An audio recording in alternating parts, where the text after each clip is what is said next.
تاكل اللحم تاع العباد. أميمة نيلسون مصرية ساكنة في الأمريكان، قتلت راجلها وكلات لحمه.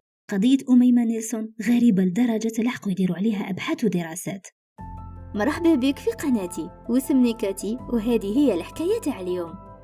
زادت أميمة في مصر عام 1968 في عائلة عادية، وعاشت طفولة ومراهقة كما كامل البنات. تحب اللبسة والماكياج، وكان الحلم تاعها تولي مانكا. وباش تحققه كي لحقت 18 سنة، يعني عام 1986، ديسيدات تهاجر للأمريكان. وقدرت تهاجر، ولات تخدم مانكان، وحلمها بدا يتحقق. بصح ما كانتش خدمتها مليحة، على بها كان لازم تخدم خدمات واحد اخرين باش تقدر تصرف على روحها. كانت غالبا تخدم بيبي سيتر، يعني تشد دراري صغار. بقات على هذا الحال حتى قفلت 23 سنة. بدأ اسمها يولي شوية معروف في عروض الأزياء، وزادت تعرفت على راجل واسمه ويليام نيلسون، بصح كان كبير عليها بزاف، في عمره 56 سنة، وكان يخدم بيلوت من قبل ومرفه. ويليام دومونداها للزواج، وكي شافت باللي حالته المادية مليحة وباللي قادر يعاونها تولي مانكا معروفة، قبلت مباشرة. تعرفوا شوية وقت وتزوجوا. مالغري أميمة سمعت باللي ويليام دخل الحبس من قبل، كان يبيع لا دروغ، مي قاتلك كان صغير ودرك يكون تبدل. الزواج هذا دام شهر برك، على خاطر أميمة قتلت ويليام اللي كان بزاف عنيف معاها. نهار تانكس كيفن اللي هو عيد الشكر في أمريكان، صارت بيناتهم باقار كبيرة، وهنا قررت أميمة تقتل ويليام. مالا درباتو بلحدي تاع الحوايج لراسو حتى مات. من بعد بقات تشوف معاه وتخمم كيفاش تنتقم منه. بدات براسو، نحاتو من الكوخ وحطاتو في الكوشة يتشوى.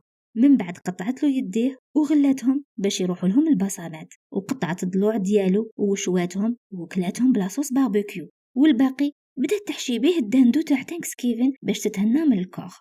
المشكله بقات بزاف اللحم على خاطر ويليام طويل وعريض. مالا قطعته وقسمته على ساشيات كحوله باش تخبيهم. أي عيطت لوحدة صاحبتها وقالت لها خبي لي شوية عندك ونعطيك 75,000 دولار.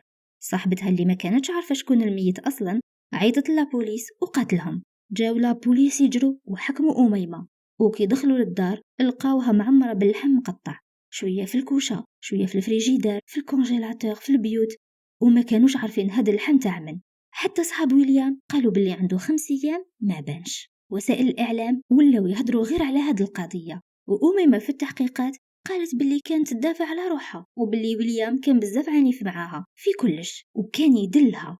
المشكلة أميمة كلت بزاف من اللحم تاعو، كانت تشوي ودير لاصوص وتلبس مليح قبل ما تبدا تاكل. وكي سقساها القاضي كيفاش وصلت حتى تاكل لحمه، قالت لهم باللي كانوا أوامر من داخلها يقولوا لها ديري هكذا، وما كانتش تقدر تسيطر على روحها.